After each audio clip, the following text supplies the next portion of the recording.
Y'all, story time. So look, some years back when I was in school, like before I did school, I was in my sociology class, and I had done my paper on schizophrenia and overindulgence in sons.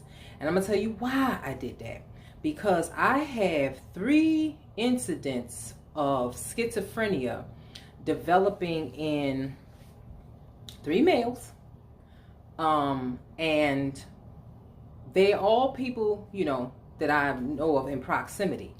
And one common factor that I've noticed was that all 3 of them were overindulged. I think, if I'm correct, all of them were males and they were all only children.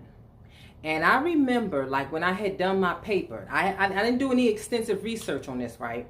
But I just, I remember just reading up on it that schizophrenia develops earlier in boys than in girls.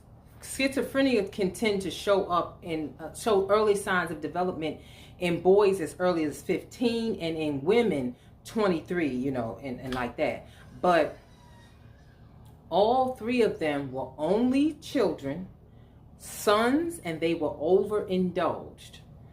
Wait a minute. 2 of them are related to me. And one of them was one of my co-workers, and to the point that her son was institutionalized, but he was overindulged. And I was just like, when I wrote it, I was like, wow, like, is that really it seems to be a common, thread in there. One of my relatives, and I can vaguely remember, like, a picture of when he was a little boy. He would have shit spilling out from under the tree Christmas time for him. One child, all this spilling from underneath the tree. The other one, like, extended family, don't even know where he is, okay? But